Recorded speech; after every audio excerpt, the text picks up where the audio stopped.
Hey y'all, let's get into one of America's all-time favorites, macaroni and cheese.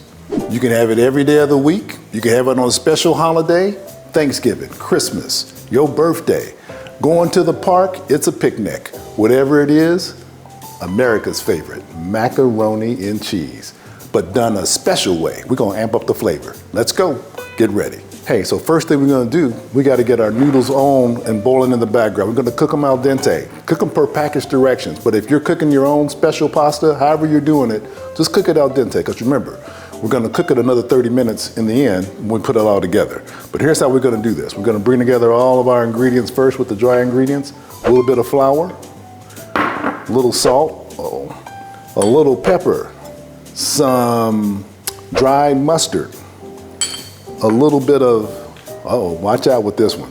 This is a little cayenne pepper. It's gonna make it, it's gonna be that little something extra that makes it extraordinary. It's gonna give it that flavor that you wonder what's up with it. And to just make sure that we balance out everything and get it just right, because you might be wondering about that cayenne pepper, but we're gonna balance it out with a little bit of nutmeg. That's right, nutmeg. I'm gonna use freshly grated, probably about, half a teaspoon. Not too much, but it's gonna permeate the flavor and counteract and give it just a really nice balance to warm it up. Okay, so now we got our dry ingredients. All we're gonna do is mix them, add the wet, and be ready to roll. Hey y'all, so we got the water boiling. I've added about a tablespoon of salt. You want that water to be salty, kind of like the ocean. So make it salty. This is the only chance you're gonna get to salt the pasta. So let's just get all our noodles in.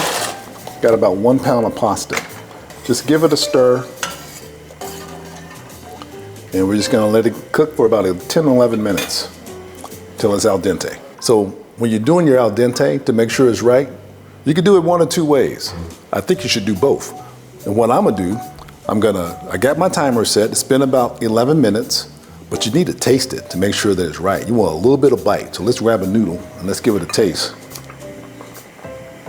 All right, one little hot noodle. Just gonna rinse him down. That's about right. Oh, that's a good al dente. You don't want it mushy because it's gonna cook another 30 minutes in the oven. Hey y'all, so we're gonna get the noodles out of the pot. We're gonna strain them right here in the sink in the strainer.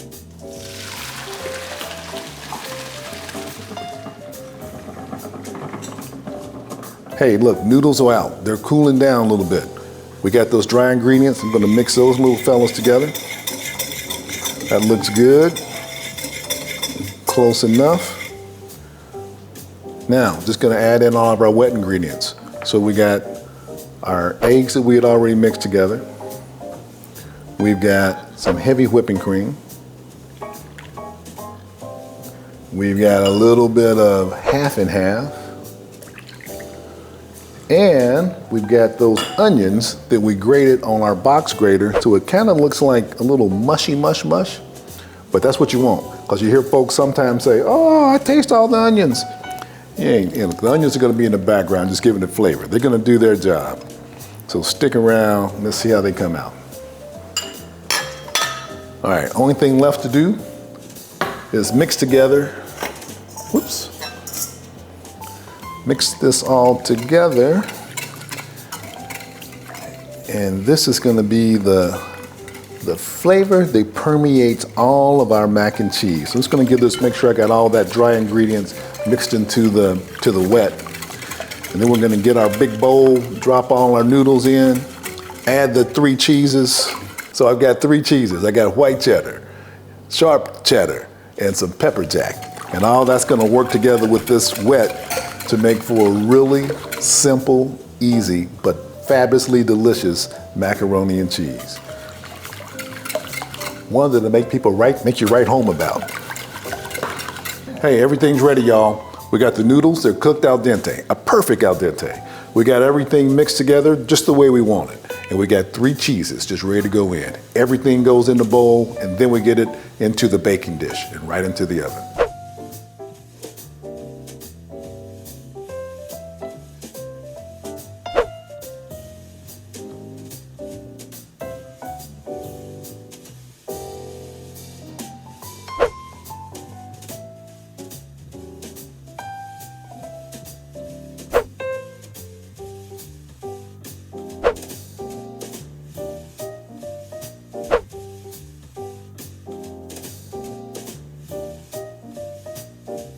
Hey, everything's ready.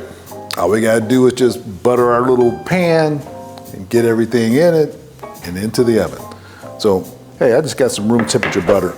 And you can use, some kind of spray if you got it. I just happen to use butter today because I like butter. But just butter it good so nothing sticks. So it goes in easy, comes out easy. And I'm just buttering this whole thing down pretty good. Room temp butter or some kind of spray out of a can, whatever floats your boat. All right, there's that. Let's get some clean hands. And we've got all of our goodness ready to go in.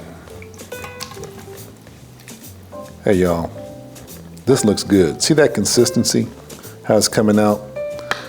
I've got this in about a 9 by 13 pan. It's about 2 inches deep. And that's about the right size for this. I'm just gonna level it out. That looks fabulous. Got the oven preheated to about 350. I'm just gonna go right in the oven. That's gonna do its thing. Come out, be bubbly good. Crazy delicious. And if you want to get fancy and cute, if you want to grate up some more cheese, put that on top, go ahead and try it. Remember, we're cooking, so do what you want to do. Let's get it into the oven.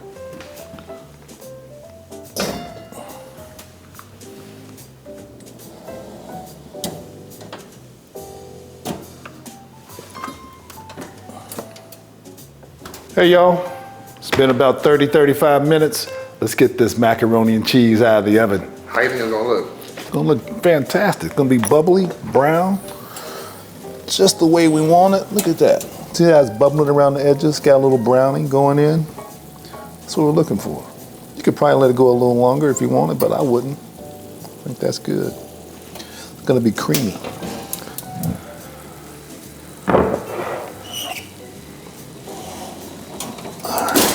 Hey, macaroni and cheese is out. All right, looks good to me, but hey, only one way to know it. Hey, this is what we're looking for. See that browning? It's kind of bubbly when it came out of the oven. Hey, let's get it out and get it into a bowl. See what it looks like. That's it. See that creaminess? That's gonna be crazy. That's what we're looking for. Right into the bowl. Creamy, delicious looking. All right, let's dig in and give it a taste.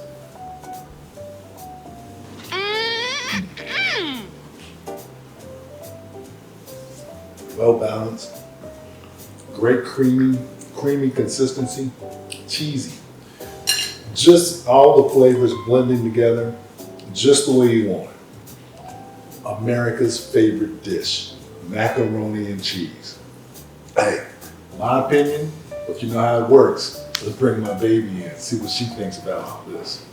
So, hey, baby. Yes. Hey, look at you representing, girl. Red Friday. Hey, is it room enough in Chiefs Nation, Chiefs Kingdom? Is it room enough in Chiefs Kingdom? Come on, here you go. Come on, girl. You looking good. Hey, don't block that. That's it. That's it. Okay. All right. Ooh, wow. This is nice and cheesy. I'm telling you. That's how we roll. Very, very good. See, hey, look here. Look You can here. taste the onions. You can taste it? Got a little bit in the Got a little background. in the background. Oh my goodness. This is our Thanksgiving favorite, isn't it? All crazy. Heck yeah, heck yeah. Thanksgiving every day of the week. Hey, but you know what? Baby, your opinion is the one that matters most. Today, though, you know what we can do? Since we got some other folks in the house downstairs. We do. Got a lot of family in town. Downstairs hanging out lower level. Let's go down there and get some of their opinions. But you know what? Just do that. Let's do that. All right. Follow us down. It was good. Is it good? It's good. All right, all right. Fire. Yeah.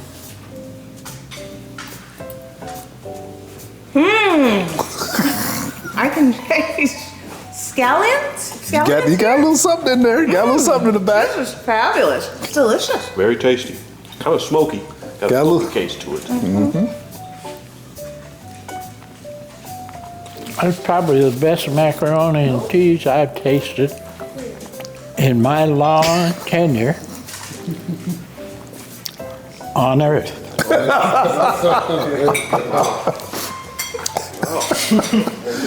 All right. All right. There you have it.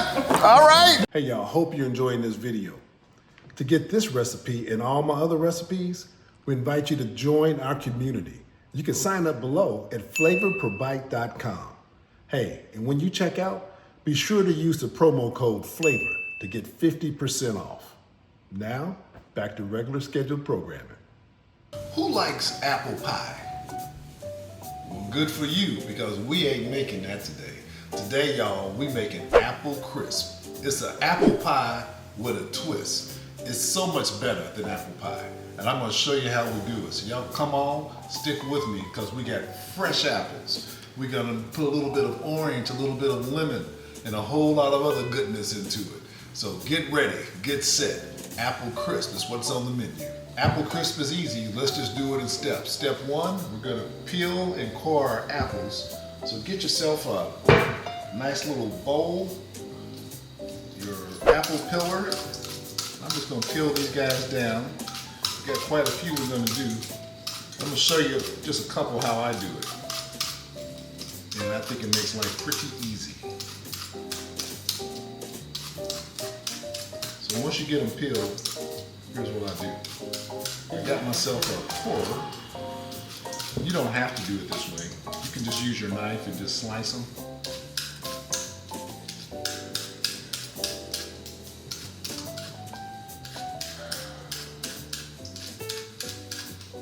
This is what you want that peeled apple to look like, all right? We just peel it nice and easy. Hey, so we got our apples all peeled. We gotta core these jokers. So look here, I've got myself a fancy core. It makes life super simple and very easy. Apples core. Or, look, if you don't have that, just grab your knife and just cut the thing. It's gonna be fine. It's all going to the same place. It's just a matter of taking a little bit of work off of it. And this way your apples aren't all the same size, but it's still an apple, and it's gonna eat just like the other apple. So if you don't have one, don't rush out and get one. If you do rush out to get one, I'd tell you go into the thrift store, spend $1, maybe less, and get it there. That's what I would do. So we're gonna put all these guys together, and then we'll get them dressed up with some citrus, because that's what's gonna keep them from turning brown and impart loads and loads of flavor. Flavor per bite. Apples are all cored, peeled, and almost ready to go. Here's where the flavor comes in. So look, we're gonna take our orange, and we're gonna zest this joker. And the way we're gonna zest it, we're gonna get all this off. We don't want we just want the orange part, okay? We don't want the white. That's called the pith, and it's gonna be kind of bitter. This is where the flavor's at. We're gonna get the juice too, but first things first, we want all that zest, all that joke. So let's get all the goodness of him. Okay, that looks good. Take your finger and just run it down. See how that came out? Okay. Now, look here. Take your orange, cut the little joker in half, and all I'm gonna do is just juice him right in there. All that juice in here. And I keep a little bowl off to the side down in my sink. I use that as my trash can. So I'm not going back and forth to the trash can and just creating a mess. I just dump it every now and then. All right. So there's that. We'll do the same thing with the lemon. I'm gonna take the little fella and zest him. Okay. Easy, easy.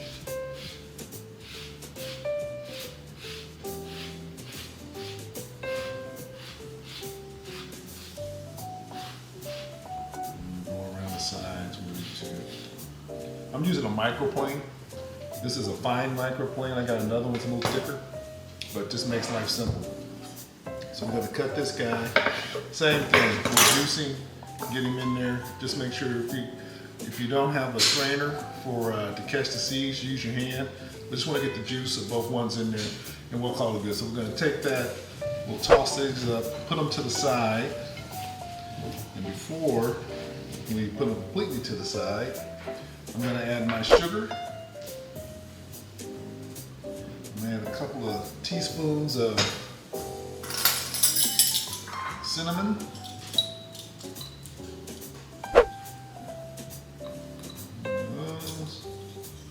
Grab my microplane again, and I've got some nutmeg here. So I'm gonna take my nutmeg. I'm using whole nutmeg. You can use just regular nutmeg, the already pre-ground, or if you've got some, this just gives you a little fresher flavor. Goes a long way. Just gonna get about a teaspoon of it in here. Real deep flavor with the nutmeg. Got about 5 pounds of apples in this joker. I'm using Fuji apples, y'all. You just need some kind of good cooking apple. Don't get a good soft eating apple, because it's gonna turn to mush when you put it in your apple crisp. Let's stir this all up, y'all, and just get it all mixed in really, really good. And then once you let it sit a few minutes, it's gonna start releasing its natural juices from these apples. But that looks amazing. And it smells crazy good. Hey, y'all, look here. Apples are sitting over there getting happy. Now we gotta make the crumble for the topping. This is what's gonna make it crisp up. So look here, I've got a little flour. I'm gonna toss it into my stand blender.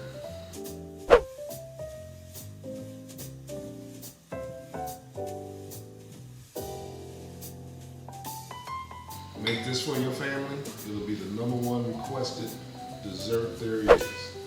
A lot of people eat dinner. You say, what y'all have for dinner? I don't know. I know what we had for dessert. We had apple crisp.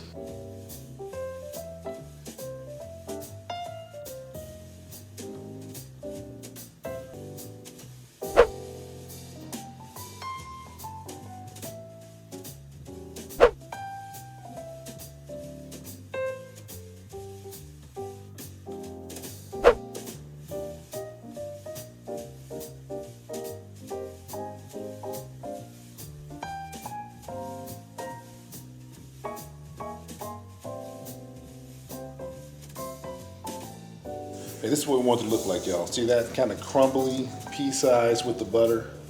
And I think we're good. Hey, look here. We've got our crumble ready to go.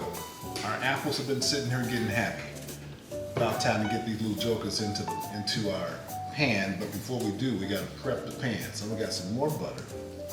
Yeah, it's gonna be good. We're gonna use lots of butter. Look here, I'm gonna take about a tablespoon of this. Put him in, clean hands, and just rub. Smash it in there nice and good, just rub it around. What we want to do is just make sure that the apple crisp is it doesn't stick to the sides of the dish you're baking it in. And I'd encourage you, look, I'm using just a deep baking pan. You can roast in this thing too. But this is another one of these dishes, y'all, that's got a story behind it. Back to the thrift store. You can go to Williams-Sonoma, or you can go to the thrift store, save a couple of nickels too. So this one is another one. I've got a whole kitchen full of thrift store finds. And ain't nothing wrong with it. It's brand new, essentially. I mean, what are you gonna do to a baking dish besides bake it? If you wanna go spend money and you feel better about it, go ahead, but look here, it's all gonna work the same. So here's what we got. Butter is in. The dish is buttered, ready to go. First things first, let's get our apples in. And check them out. Don't they look beautiful? You see how that juice is coming off? This kind of came out of the apples? Just because we put that sugar and spice on it. Sugar and spice, everything nice. Right into the cool. 5 pounds of apples. And then we got our crumble that we made in our stand mixer. And all I'm gonna do is just put it on.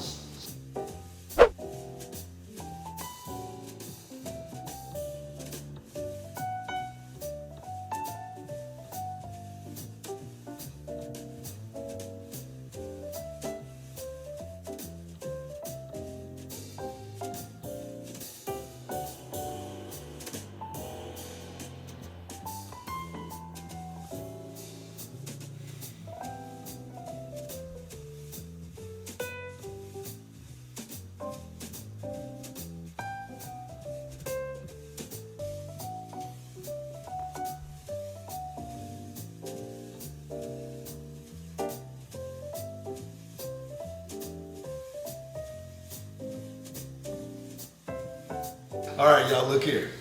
I think this bad boy ready to go in the oven.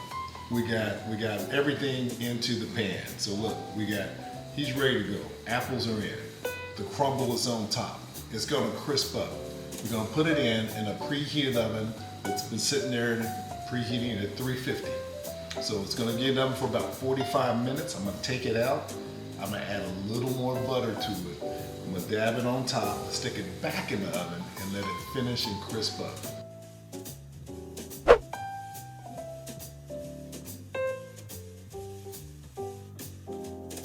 Hey y'all, look here.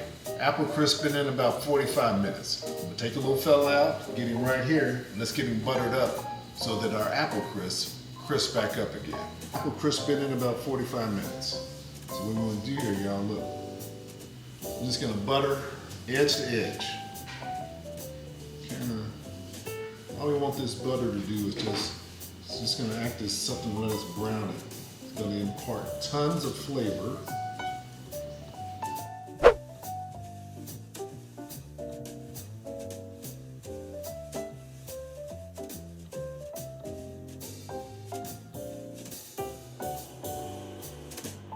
Hey, so we got all the butter. Look at that, edge to edge with the butter. Changes the profile, so now it's gonna let it crisp up and brown as it finishes what it's gotta do. So we're gonna put it back in the oven for about 30 minutes or until you start seeing it bubble around the edges. So we're really looking for that bubbling coming all the way around those edges. And that's your key.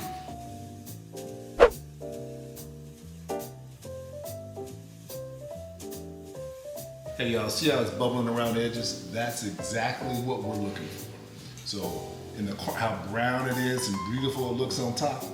Let's give that about 5 minutes to cool down, maybe 10, and then we're gonna serve it up. I'm gonna put it with some vanilla ice cream, because that's how I roll. But look here, I'm telling you, better than apple pie. You want something that's got flavor? Go with an apple crisp. Put it on your table at Thanksgiving. Put it on your table at Christmas. Just put it on your table. Apple crisp is ready. It's been sitting for about 5 minutes. It's cooled down just enough so you can eat it. Now it's time to dig in and get a taste. Let's go get this bad boy.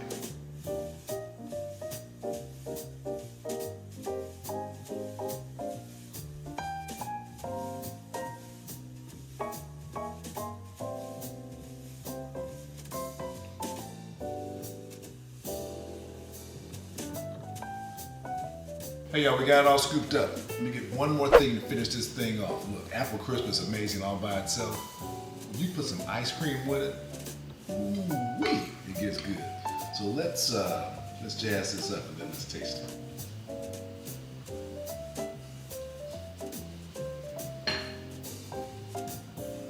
Let me get a little bit of this. Let me get a little bit of that.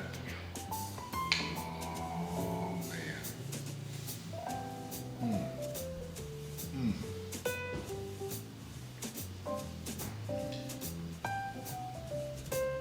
You can taste, you get the flavors of that orange zest, the lemon. It's as, you put the ice cream with it too, this stuff just puts a smile on your face. I'm telling you, this is a dessert for the ages. You want to do this any day that ends in Y is when you want to make this one. Well, look here, that's my opinion. That's my opinion. Take it for what it's worth. There's one opinion that matters most in my household, and that's my baby. Baby, check this out. I have made an apple crisp. I could smell it. I knew that was coming. Look at you, girl. Who's that? Miss Barbie. Miss Barbie? She look almost as good as you. Hey. Look here. So, I got apple crisp. I've complimented a little bit of ice cream. Here. Thank you. You jump in. Jump in. Let me know what you think about this one. Yeah, get a little bit of it.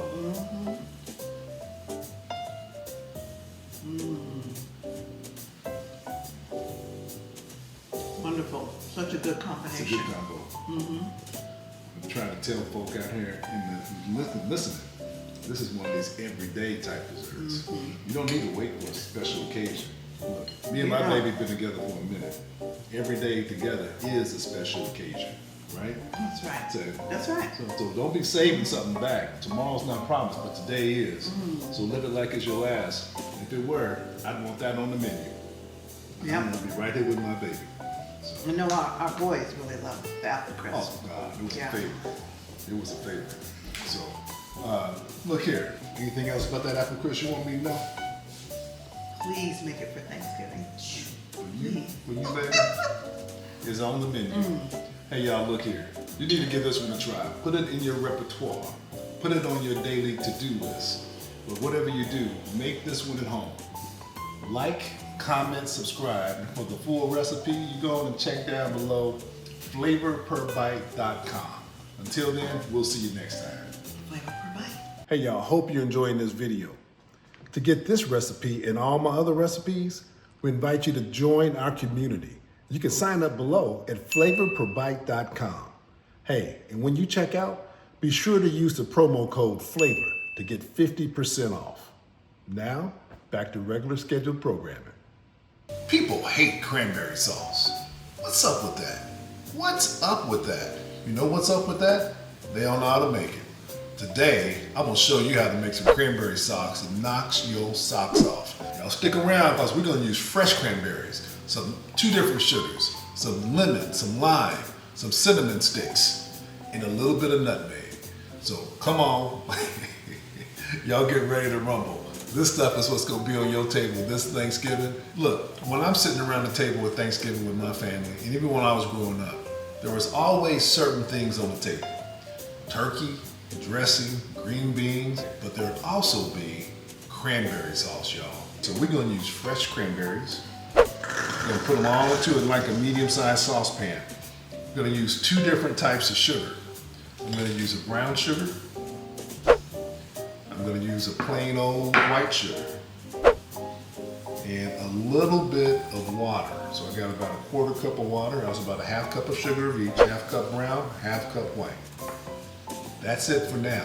We're gonna put this on the stove, bring it to a boil, reduce it to a simmer, and then we're gonna get busy making this really, make this stuff taste like something. Okay, come on back here and check this out.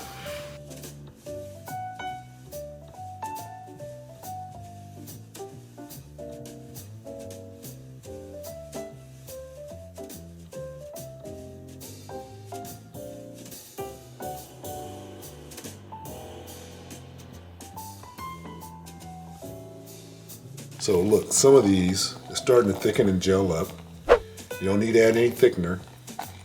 Some of these are going to remain kind of whole. Some are going to turn strictly to juice, but that's what we're looking for. That's what you're going to see. Hey y'all, the cranberries have been boiling. I've reduced them to a simmer. So now we're going to drop in our cinnamon stick and drop in a little nutmeg. Then we're going to take it off the heat and finish it up with a little bit more flavor profile. Flavor per bite. And then I'm just going to drop the stick in. Whole stick. I'm just going to rasp it a little bit in there. Nutmeg's pretty powerful, so be gentle. I'm going to drop 2 cinnamon sticks just to get a little more punch of flavor. Don't let that just sit there and thicken.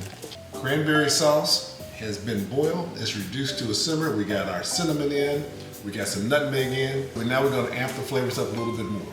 We're going to add a little bit of orange zest and some orange juice and some lemon zest and some lemon juice to get our going a little bit more in the crazy direction. So I'm just using a microplane. That's what this little guy is. And all we want is the orange. Don't want to get any of that white. That's kind of that's the pith, and it's got a bitter taste to it. We don't need any of that. We're just trying to add some, change the flavor up a little bit. Then just gonna juice it. So I got a seedless orange. If you got seeds in it, maybe you do this over a strainer. That's all we've done. All this in one little pot. Orange juice in. I'm gonna give this a stir. I'm gonna give it a taste before I add the rest of the orange juice, just to see how we're coming so far. That's looking absolutely fabulous. Didn't add any thickener.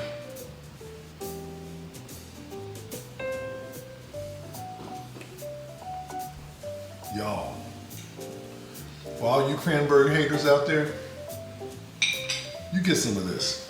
Let me put a little more in this. This is this make you do a happy dance. This make you do the happy dance. Look, you might not have any of this left over, but if you do, go the next morning with it. Put it on top of some yogurt in a bowl. Put a little granola in there with it. Look, if you still got some more left over, drop it into a smoothie. But right now, we're talking about Thanksgiving. Let's give that a taste.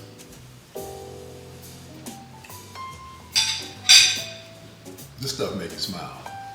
You get a little more extra sweetness. So I'm gonna go a little again. Look here. Now, I'm coming with my lemon zest. Okay, and I'm gonna zest this joker this way. You can go in circles. I'm going up and down. I think we get a little bit more. Drop a little bit of lemon juice in here too. Let's see what that does to our flavor profile. All right, y'all. This is gonna be a happy, festive Thanksgiving. All right. People gonna wonder, ooh, what's the star of the show? Is it the turkey? Is it the dressing? Oh no, it's the cranberry sauce, y'all. Did y'all taste that? Come on. Depth of flavor. Everything you want in a bite of that is what's happening right now. This stuff dances on your palate. So, look here. That's what I think. Oh, sweet Jesus. You know how it rolls in the kitchen when you hear at the Kennedy household. Typically when things get done cooking, my baby can sometimes get a whiff of it. Look here. Look who's coming. There's my baby. And don't you look beautiful as ever? Hey, hey, hey. Guess what we're having today? I see. Thanksgiving, baby. Thanksgiving. I'm Look not here. a cranberry person. I know. A whole lot of people out there don't like cranberries. But look here, I want you to put a spoon in there. Just dip it down in there. Get you a little something. Here, get you some of that. Tell me what you think about it. All right. That's a lot to try. Let's see what you think. Wow, this is cranberry sauce? That is cranberry sauce. That is Tastes cranberry like sauce. dessert. That is good. Hey, for you cranberry sauce haters. Oh my. Look here. Look here. You did a good job. Thank you. Thank you. I'm surprised. All you gotta do is just be open to experiment a little bit, let things dance on your palate, Yeah. and see what you think. Yeah. Remember back in the day when we would have the boys take what we called a no thank you bite? Yes. And all you gotta do is just get them to just take one bite. Get one bite, And if they say no thank you, they don't have to eat any more. That's right. But That's right. typically, if they took the bite, it'd be like, oh, didn't know that's what that was gonna taste like. You get your first bite of pizza. You typically don't stop. That was a good no thank you bite. It's a good little I had thing. a second. So there you go, baby. That's what you're looking for. Hey, Very y'all. good. Look here. Cranberry sauce. Most people hate it. You don't have to be part of it. Come on over here to Flavor Per Bite. There's room under the tent. Put this on your table at Thanksgiving. Put it on your table anytime you want. And remember, if you've got leftovers, which you may not have any, but if you do, put it the next day on top of some yogurt with a little granola. Ooh, that's a good Huh? idea. You got some still left? Drop some over into your smoothie. You know, if you're gonna put strawberries, put some cranberries in that joint. I can see Put it that. on your turkey sandwich, do all that normal stuff. But look, you make this, you won't have any leftovers. Look here, if you enjoyed this recipe, check this one out. And don't forget to like, comment, subscribe, all that. But to get the full recipes, you come on over, check us out on flavorperbite.com. There's room in the community. Come on in. Until then, we'll see you next time. Hey y'all, hope you're enjoying this video. To get this recipe and all my other recipes, we invite you to join our community. You can sign up below at flavorperbite.com. Hey, and when you check out, be sure to use the promo code FLAVOR to get 50% off. Now, back to regular scheduled programming. What do you think about when you think about soul food? Fried chicken? Macaroni and cheese? Greens. Collard greens. That's what we're doing today. I know what you were thinking, but we're thinking about collard greens. Hey, come on, let's do it. Simple ingredients. I've got one big Fred Flintstone size smoked turkey leg. I got about 10 bunches of collard greens and just 2 little serrano peppers. That's it. That's how we're gonna make the collard greens. We're gonna finish it with a little bit of kosher salt. Folks, it's that simple. It's all about the technique. Stick around, let's get busy. The secret to any good collard green is a good pot liquor. And how we're gonna make our pot liquor, we're gonna get this turkey leg into a pot with some water and these serrano peppers. That's it. That simple, that easy. Let's do it. Hey, so let's get our turkey leg in the water, all the way under, guy. There you go. And all we gotta do, drop our 2 serrano peppers in, let those guys go for a swim, turn the fire up on high. We're gonna bring this to a boil. And once it gets to a boil, we're gonna reduce it to a medium simmer and let it go for maybe about 2.5, 3 hours, however long it takes. We're looking to get it down to only about a 1/2 inch to 1 inch of moisture left in the pot. That's it, so sit back. Hey, one more tip. You might need to turn that turkey leg over just kind of halfway through just to keep it moving. All right, see you in about 3-4 hours. Hey y'all, so that pot liquor looks great. That's what we're looking for, probably about a 1/2 inch to 1 inch of moisture left in the pot. And now, next thing, let's go cut our greens, wash them, and get them in the pot. Hey, pot liquor's done. Now we gotta cut our greens, get them washed, and then get them into the pot. Let's go do it.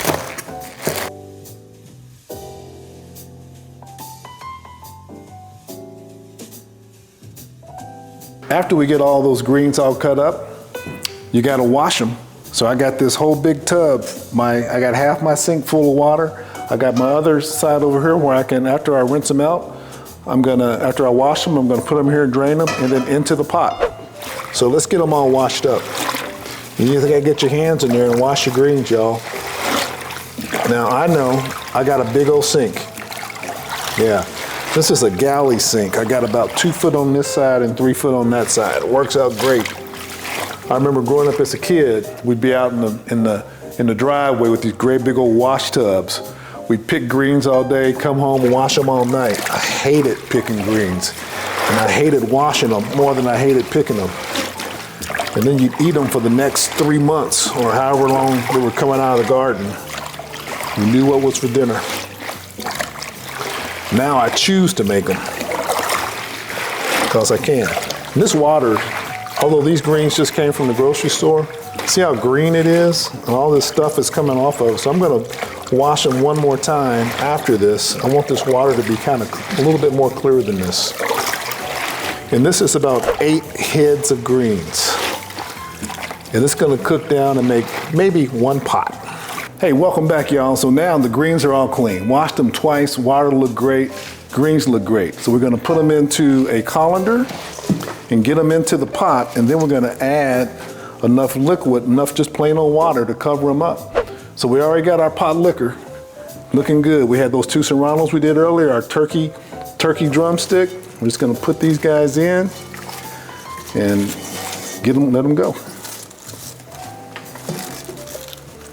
All right, and all this is gonna fit in this pot. All of this is gonna fit in the pot. I shouldn't need to add a lot of water because the greens are now gonna have a lot of water in them from sitting in there being washed. And this is gonna cook down to virtually nothing.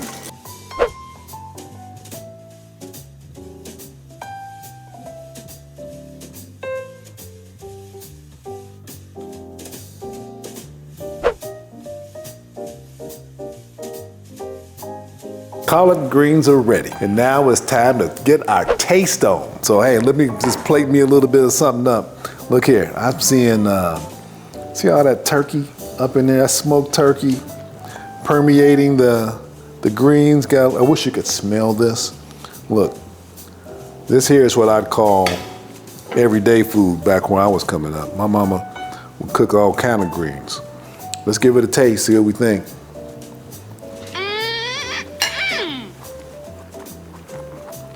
That, give me some cornbread with that.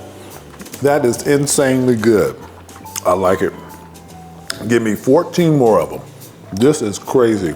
I got my opinion, but there's only one opinion in this household that matters more than any, and that's my baby. Hey, there she is. Ooh, sweet Lord, baby. Hey, she married me. You believe that? She married me. Hey, baby. Greens. Not any greens, collard greens. Give it a shot. Ooh. A little warm.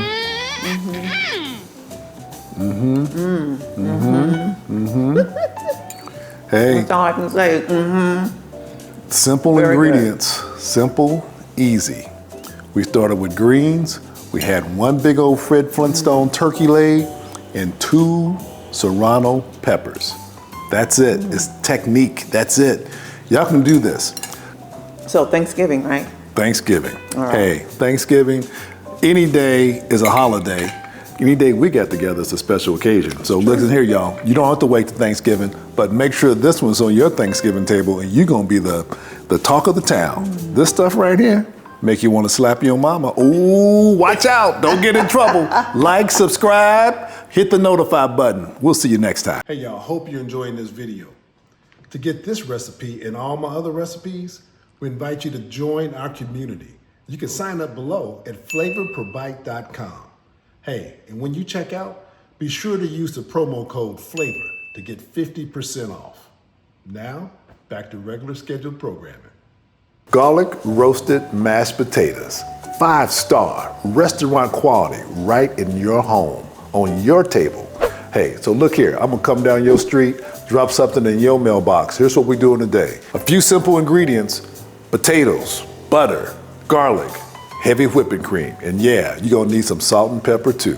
Let's put it all together. Let me show you how we do it. So let's get going on the roasted garlic. I've got 2 big bulbs of garlic. All I'm gonna do, take my knife, it's super simple. Just cut the heads off. See that? Just cut them off. And I'm gonna set them in a little pan. I got a little extra virgin olive oil. Just gonna pour it on top. Don't take anything out. That's it. Now we're gonna get it into the oven and wait about 45 minutes and it'll be ready. In the oven we go.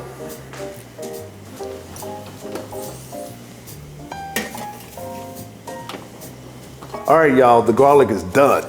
I've had that sitting in there for about 45 minutes. The oven was preheated to 350. Let's go get it out. All right, let's see. Oh yeah, that looks amazing. Roasted garlic, it is best. There you go. All right, y'all, next step, we're gonna drain these potatoes and get them into the water. Hey y'all, we're about to drop these potatoes in the boiling water, but don't forget, you gotta add some salt if you wanna get some flavor. So I'm gonna add about 2 tablespoons of salt. My water's boiling, looking great. I'm gonna drop about 2 tablespoons of salt in here. It may sound like a lot, it's not. Look, this is the only time you're gonna get to flavor these potatoes. You gonna eat all the potatoes? So let's flavor all the potatoes. All right, so let's get these fellas in the water. So we got the water salted. Let's get these boys in here. Everybody in the pool. Watch yourself. Everybody in the pool. Oh yeah. We're gonna let those guys get till we can get fork tender. So once they're fork tender, we'll take them out. Let's give them probably about 20, 30 minutes. We'll see how they go. Roasted garlic's out of the oven. Now it's time to bring it all together. Let's get our cream, our butter, and the garlic all in the pan. We're gonna simmer it down. We're gonna take our immersion blender and then blend that garlic right in to make all that garlicky goodness get through all of our potatoes. Let's do it. So all we gotta do is just take our bench scraper and just press on it. So this has been cooking and roasting for 45 minutes at 350, and it just comes right out. It just squirts out of there. So get all your garlic out. You don't even have to do anything besides press it. And there you go. Garlic roast, all ready to go. Roasted garlic, looking amazing. All right, hey y'all, the garlic's all mashed. Came out beautifully. Let's just get everything into the pot and let's keep going.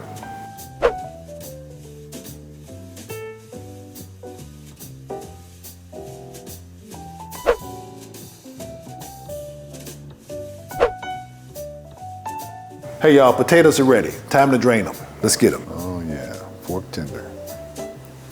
Don't want to overcook them. Okay. Watch your hands.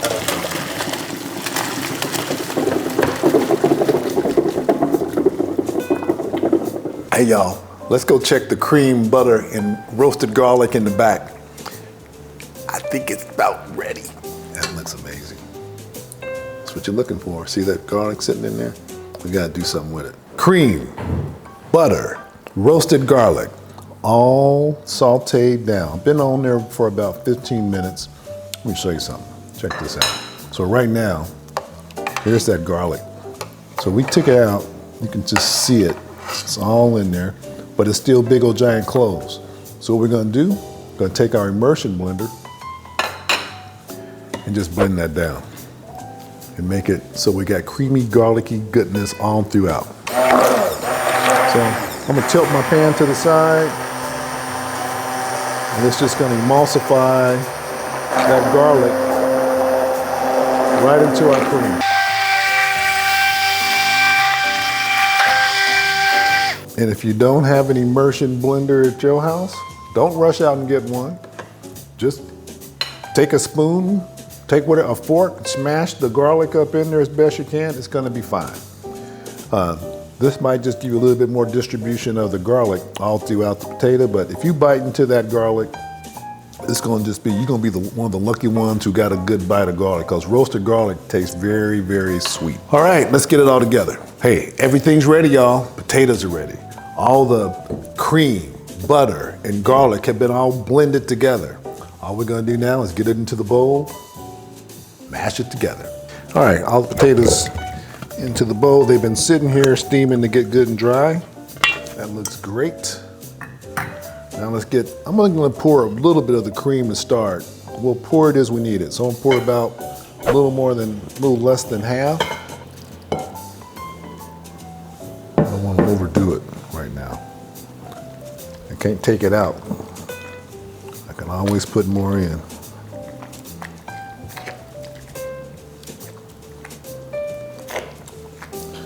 And if I had a ricer, I could have riced them, but that's might be overkill for some people. All right, these are looking just need a little more cream. So I've got, remember we started with 4 cups and I've used only about 1. So I'm gonna put some more cream in here and mash it some more. Add about another cup. I'd rather have too much than not enough. So now this is 2 cups. And this is gonna absorb this cream and butter. And I wanna, this is getting where you want it.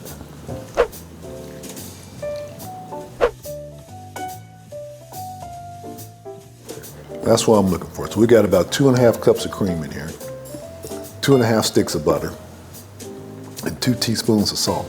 Hey, everything's ready. So here's what I'm gonna do. Look, y'all, potatoes, 5 pounds. We ain't gonna eat 5 pounds. Here's what I would do. If I was serving this, put it in a serving dish before you bring it to the table. Get it in a serving dish like this. Just toss something in there. And there's a side of potatoes for your table. Hey, but make it look like something. I got some chives out of the garden, out of the back. Just gonna sprinkle a few chives on top. All right, a few chives, oh yeah. Garlic roasted mashed potatoes. Simple, easy, and elegant. But you know what? You gotta taste it to see if it's worth it.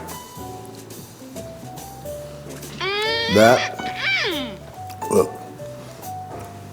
that'll preach on Sunday. This right here, this is some good stuff. This is what you want. See the creaminess of that? You put put a piece of chicken on top of that, lay a steak next to it. Whatever protein you like, a little bit of salmon, a little bit of seafood, it's all gonna be good. Hey y'all, I tasted it, it tasted fabulous. But my baby's coming in, and whose opinion matters most? Hers, baby. Hey. Garlic roasted mashed potatoes today. One of my favorites. What do you think about that? Wonderful. It melts in your mouth. Love it. So good. Love it, love it. Hey, look, y'all. Y'all try this one at home sometime. I hope this is going to be one of our Thanksgiving sides. Baby, you know it's gonna be. Look here. Try this at home. Try it at Thanksgiving. Try it at Christmas. Try it at Thanksgiving. But it's an everyday favorite. So good. I love it when you cook for me. Love you, baby. Garlic roasted mashed potatoes. Try it at home. Simple, easy, elegant. Like, comment, and subscribe. We'll see you next time. Hey y'all, hope you're enjoying this video. To get this recipe and all my other recipes, we invite you to join our community. You can sign up below at flavorperbite.com. Hey, and when you check out, be sure to use the promo code FLAVOR to get 50% off. Now, back to regular scheduled programming. What sides are you making for Thanksgiving? Mashed potatoes, gravy, green beans? I know you're gonna have a turkey, but what's gonna be the star of the show when it comes to the side items? Y'all, sweet potato casserole. That's where it's at, and that's what we're making today. And if you wanna make one that's gonna knock everyone's socks off, stick around. I'll show you how we do it. Hey y'all, step one, we gotta get our potatoes peeled. I've got about 5 pounds of potatoes. And the reason I got 5 pounds is because when you're cooking for Thanksgiving, what you don't wanna do is run out. So make enough. So you don't want to have a little pot this big and invited 15, 20 people over. You ain't got nothing to feed them. So I'd rather have a little more and put the leftovers because everybody wants leftovers at Thanksgiving. So don't be the one who only made 1 potato. You done invited 100 people over. Just put some more potatoes in the pot. So we're gonna drop 5 pounds in. Look here, this year at my house, we're gonna have about 25 folks. That's our plan, who are coming by. And so I'm gonna cook for 25 people.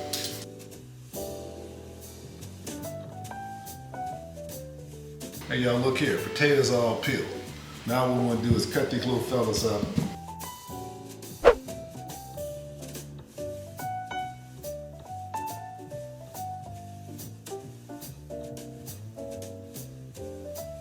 You want them all approximately the same size.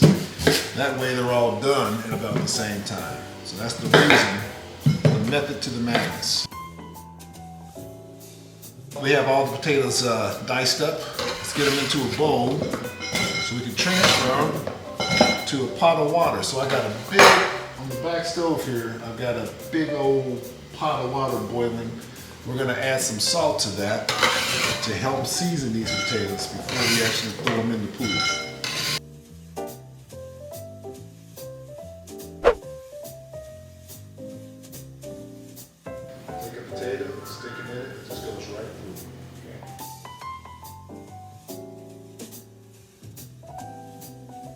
Hey y'all, look here. Sweet potatoes are out. I have them suckers. They're in a colander. They're gonna go into my mixing bowl, and we're gonna put the mixing bowl right back on the stand and just get them melted down with everything else. So I got my sweet potatoes in the stand mixer. If you don't have a stand mixer, don't sweat it. Use a hand mixer, the little one with the 2 blades, just do it around. It'll work. If you don't have that, just get a fork or a whisk. It's gonna work. We're mashing potatoes, y'all. So here's what we're gonna do. I'm gonna put my sugar in the bowl. I'm gonna get my heavy cream in the bowl. I'm gonna get my eggs in the bowl. Essentially, all kids in the pool, okay? Add a little bit of vanilla.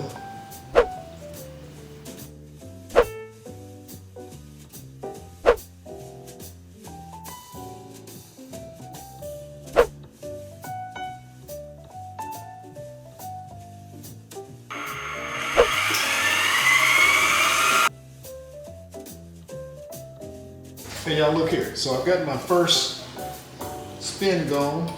Looks pretty good. I'm just gonna taste it, see what I like it.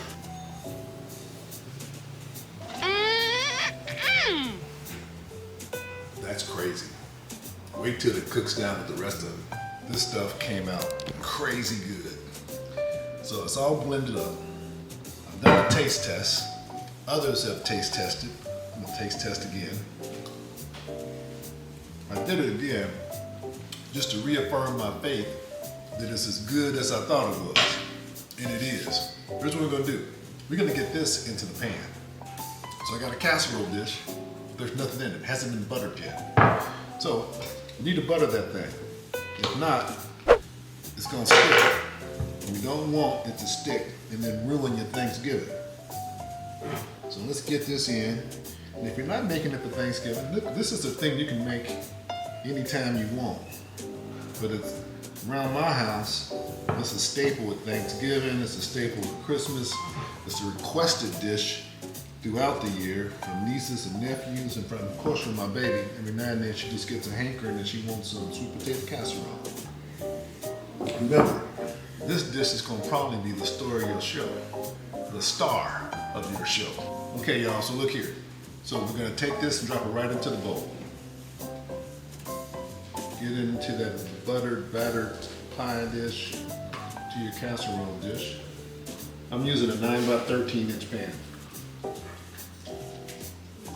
Remember, this is 5 pounds of potatoes, y'all. It don't look like it, but it's 5 pounds of potatoes. This will scale up or scale down. If you're cooking for, not that many people, use 2.5 pounds. Don't make it hard on yourself. Either double the recipe or half the recipe, or don't be trying to make a third of it or an eighth. You can. Get your calculator out. All right, I'm just gonna smooth this down. See how luscious that looks? Set it aside, and now we're gonna make our topping. Sweet potato filling is done, looking beautiful. Now, for the pisto de resistance, the topping. I got brown sugar. I'm gonna drop my flour in. I'm gonna do all my dry ingredients here quick.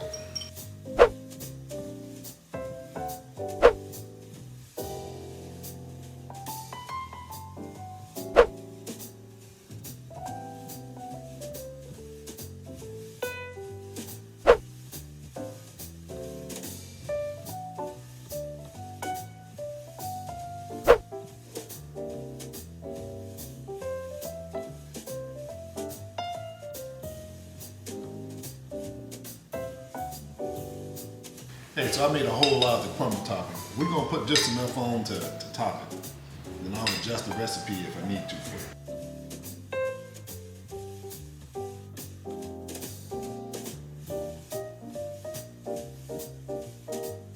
Hey y'all, look. We haven't even cooked this thing yet, and it looks absolutely amazing. Wait till it comes out of the oven. Wait till you taste it. Remember, this is the side item that's gonna be the star of the show. Sweet and savory, that's the name of the game. Let's get it into the oven.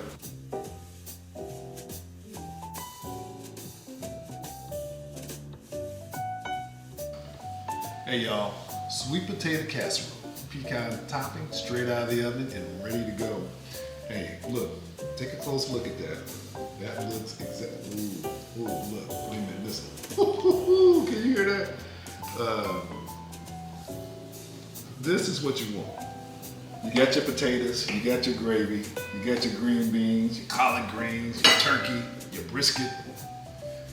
That's all savory. You're gonna need something on your plate to let you know that you done been there. Be sure to get some of that topping. That looks like Thanksgiving. That looks like a holiday. That looks like a party.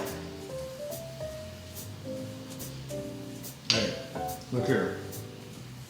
This tastes better than it looks.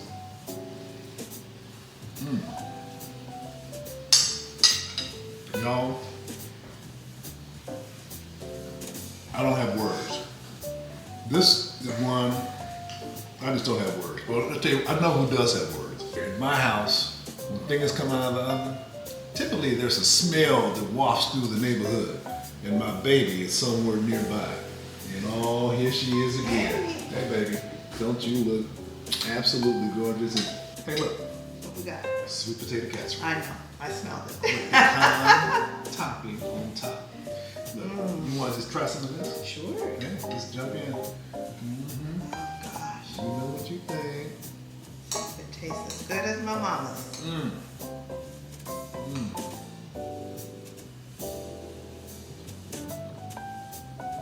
That tasty? Baby, look here. I love the crunch. Isn't that tasty? Isn't that good? Oh my goodness. It's like a 2-for-1. So I'm assuming this is Also gonna be on our Thanksgiving. It's gonna be on table? Thanksgiving table. Okay, good. So the first time I had this stuff was at your mama's house. And I remember sitting in the kitchen, watching her and taking notes Taking on how notes. she does it. I remember that. Yeah. Yeah. And trying to get it right. You Lord got it right. Jesus, yeah. You got it right. This Yeah, is we've really had a minute to practice it. Everyone does it a little different. But y'all look here. If you want one that's gonna work every single time, that's it right there. If you need the full recipe on this one, flavorperbite.com. Join the community. Let us know what you think. Until then, happy Thanksgiving, Merry Christmas. Every day is a holiday in our household. Every day. Especially with sweet potato casserole. Yeah. Hey, look, so we holler at you. We check next time. I love you, baby. Hey, y'all, hope you're enjoying this video. To get this recipe and all my other recipes, we invite you to join our community. You can sign up below at flavorperbite.com. Hey, and when you check out, be sure to use the promo code FLAVOR to get 50% off. Now, back to regular scheduled programming. Do you wish your kids ate vegetables? Let me show you how you get them to do it. Look, Basil-infused green beans. I've been making these for probably 30 years. Kids in the neighborhood, my kids, everybody else's kids, can't get enough of them. Simple ingredients. Sometimes simple is better. I'm gonna use canned green beans and then just 2 things to season it with. Actually 3. So here we go. 4 cans of green beans right into the pot. Just dump them all in. And this can scale up or scale down. You need to make a gallon for 20 people, just scale the recipe right up and scale it down. 1 teaspoon of Lawry's seasoning salt. All right, now this is important. I said Lawry's seasoning salt. Just in case, if you don't have it, go get it. But try that one. Right into the pan, and 2 teaspoons of dried basil. And this is where I'm using dried basil, not fresh basil. And it's for a reason. It just cooks up better. And it's gonna give it a flavor that's gonna just be like, wow, what is that? And to make all this come together, I need about 4 tablespoons of butter. Don't be afraid of the butter, just drop it in there. 1, 2, 3, 4. Hey y'all, that's it. BTB, bring to a boil, and then RTS, reduce to simmer. That's it. Let's get it to the stove, and then we'll come back and taste it. Give it a little stir.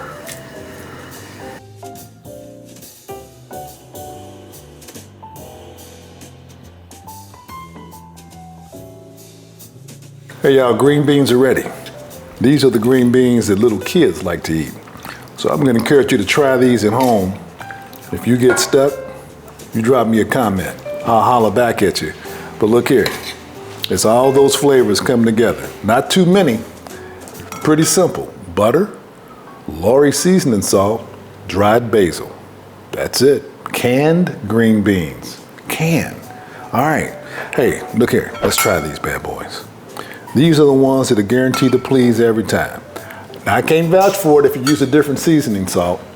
So order it on Amazon or any other big box thing you can think of. Let's give these a try.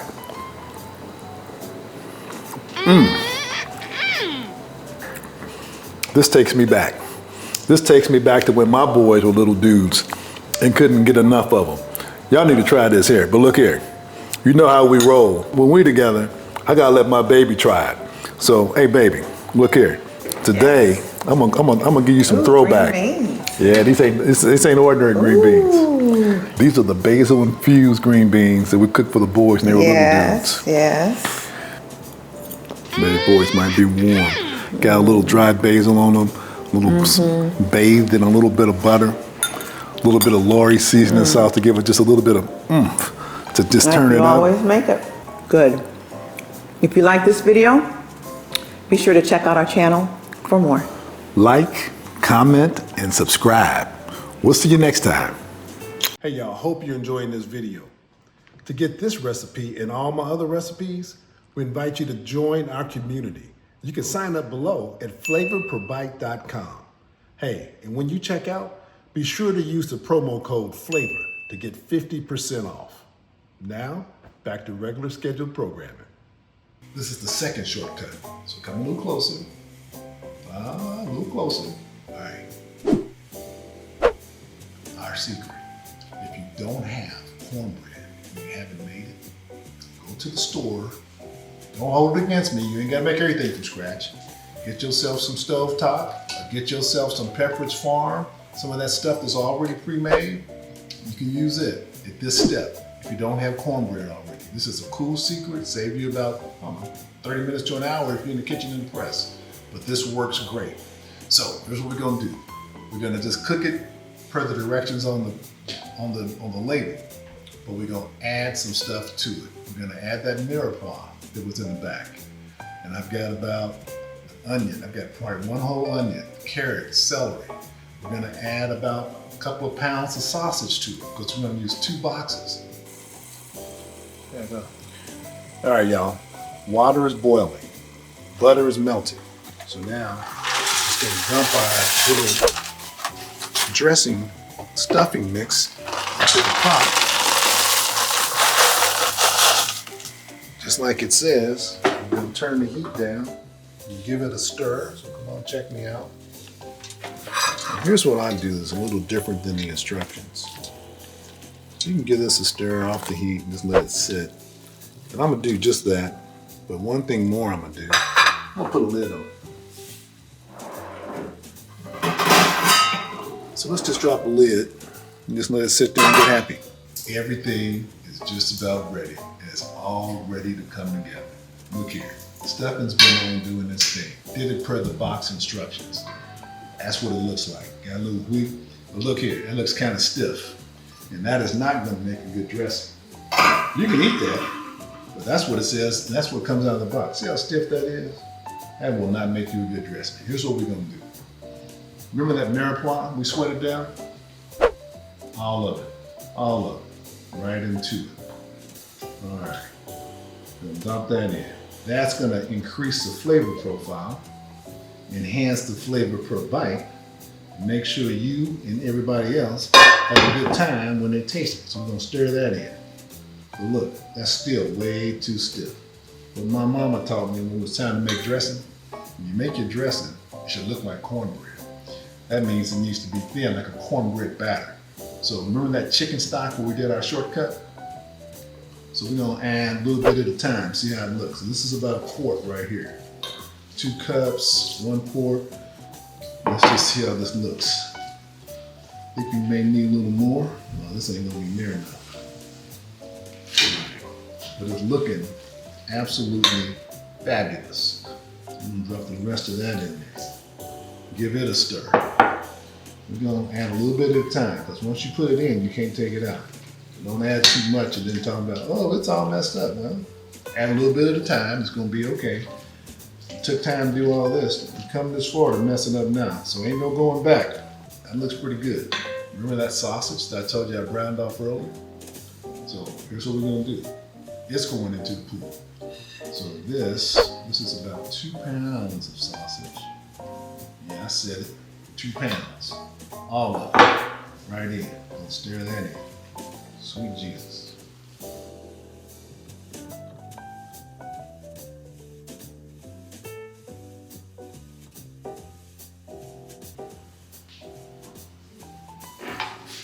Look, that tastes good. That tastes really good. But I like a little more spice. So here's what I'm gonna do. When we made the sausage, I dropped a little pepper flake in it. I'm gonna drop a little bit more just to amp it up. Maybe about 1/4 of a teaspoon. Other thing I think, I'm gonna drop a little more salt. Maybe about 1/2 a teaspoon. I'm using kosher salt. A little more forgiving than just regular salt. It's flakier, so 1/2 a teaspoon of this.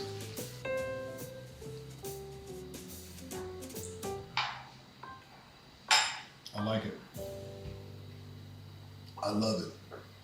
I need some more of it. Hey y'all, hope you're enjoying this video.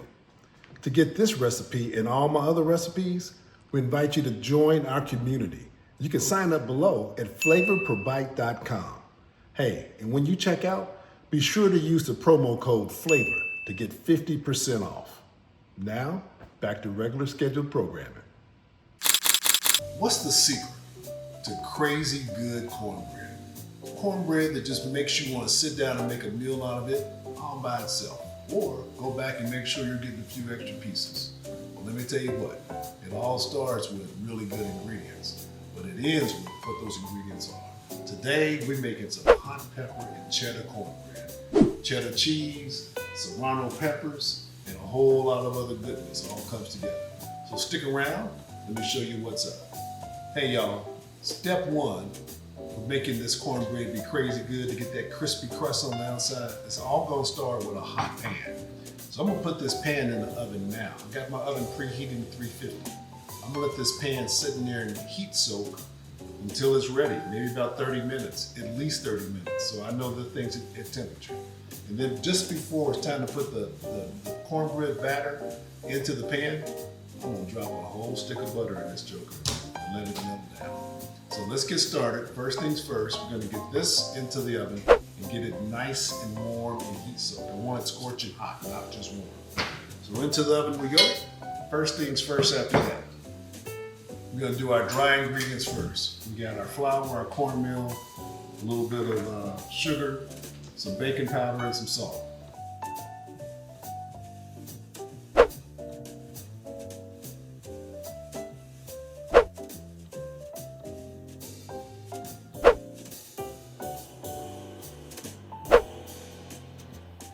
And all we're going to do is just give it a little stir. Make sure it's well mixed. You mix this first, you don't have to worry about it being, getting all the wet stuff in there, and then it's all clumpy and it doesn't taste right. So do the order in which we're doing it, and you're going to have good results every single time. Hey, so our dry ingredients are all done, looking good. Next step, let's get all the wet ingredients together, then we're going to mix it. So first things first, I got 2 cups of milk into the pool. Yeah.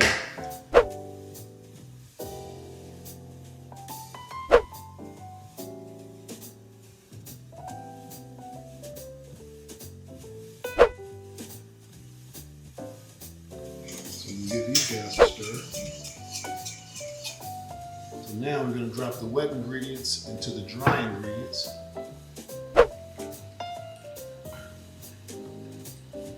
And then stir. It's a good one. It's a crowd pleaser. Goes with almost anything. You're making some lasagna, a little pasta, some spaghetti, rigatoni, beans and cornbread, some black-eyed peas and cornbread. But be careful here. We just want to mix this. We don't want to over-mix it. Just gonna dump these guys in. I seeded them so I could take most of the heat out. And we'll fold all this in.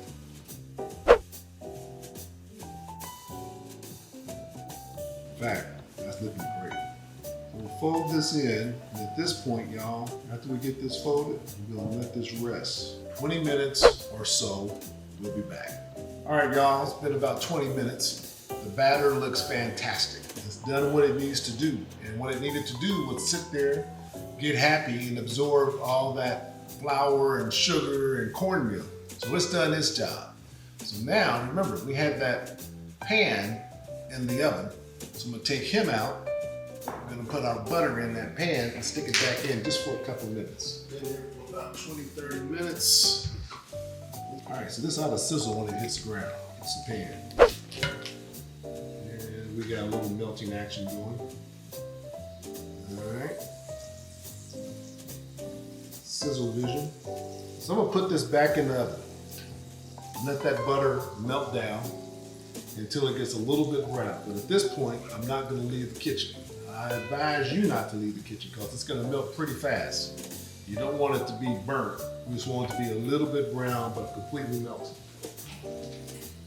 And I wanna make sure too that we get it all the way up the sides because that's where the cornbread's gonna go, all the way up the sides. When we get that butter up the sides, it's gonna make sure that it's nice and crunchy all around the edges. And that's gonna impart loads and loads and loads of flavor. Flavor per bite. So stick around, that's what's next. All right, y'all, the hot pan is out of the hot oven. The butter is melted, looking like it needs to look. So now we're gonna get this batter into the pan. I'm just gonna dump it in and smooth it out. And then we got the extra stuff we're gonna stick on top, just to pretty it up. Most folk who eat, they eat with their eyes first. It looks good, that makes them want to taste it. And if it tastes good, they want to keep eating it.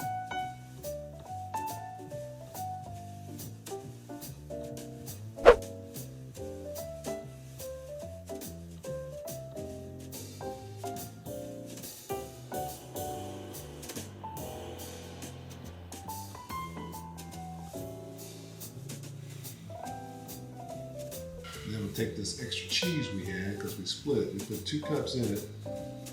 And then I kept a cup back to kind of garnish the top.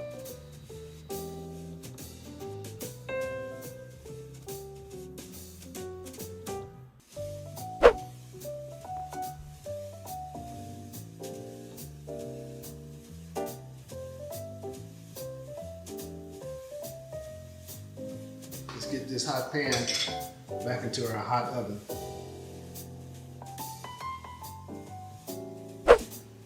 And we'll check back in about 30 to 35 minutes. We're gonna cook it until the toothpick comes out clean, or if you poke a knife in it, it'll come out clean. So stay tuned. Set a timer, 30 to 35 minutes. Hey y'all, it's been about 35 minutes. Cornbread is ready. So let's get back into the oven, give it a check, and we're gonna test it with our toothpick to confirm that it's ready. But it sure look like it's ready. I peeked earlier. It looked good. Look here. Let's give it a toothpick test. So we want to poke this baby in there. And I want it to come out dry. That's amazing. That's what you want. Texture looks great. I see crunchiness all around the sides.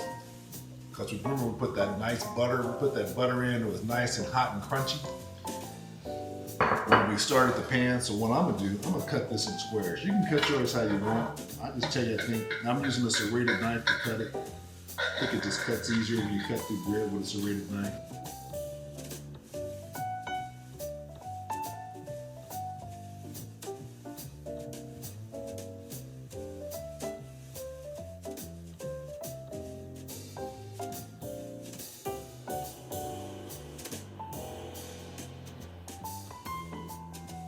Hey y'all, look here. Cornbread looks amazing. Look at that. Hey, come on.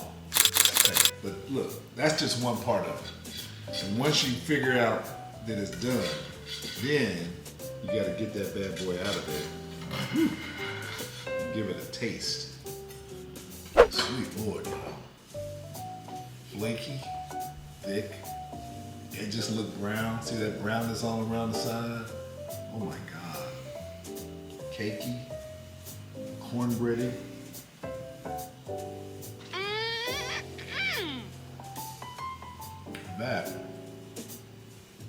That is some good cornbread. Y'all, the difference between ordinary and extraordinary is just that little something extra. And the little something extra we did, we put that butter in the pan at the end and got that crunchiness all around the crust. This stuff is bumping. I got somebody else whose opinion matters too. So look here, today we are graced with the presence again of having #1 baby son in town. So I'm gonna bring my main man Parker home and just let him check this out. Look here, son. Watch yourself. Don't hurt yourself. That's a man-sized piece. It looks good. It looks real good. Smells good. Smells good. These peppers in here? That is a hot pepper cheddar cornbread. So there's peppers in here. The answer is yes. All right. May not get nothing back, but the goodness is. You're gonna bite it sometime today, it's gonna take you a minute. You need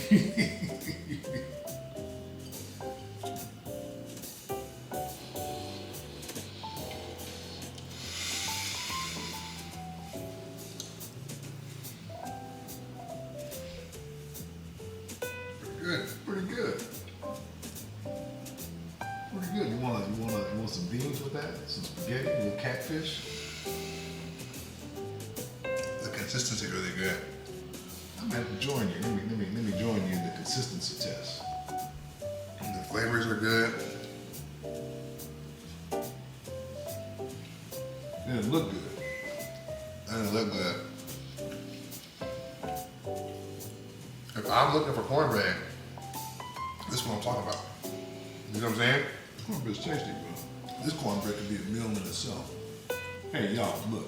Even if you don't like peppers, They're not that hot. These are serranos. I didn't use ghost peppers or anything like that. You can.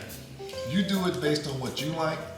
This is kind of how I roll. I grow serranos all year round because I use them in a whole lot of stuff when we cook. So, look. Try this at home. This is good with anything you're going to put on the table, whether it's barbecue, spaghetti, pasta, little fish, a little chicken. It's just a good, cool, all-around cornbread. Give it a shot. If you like it, go ahead and let us know. Drop some comments down below. Like, subscribe. But look, if you like this, check out this video next. And remember, for all the recipes, you're going to hit flavorperbite.com and join the community. Let us know what you think. Until then, we'll see you next time. Holla.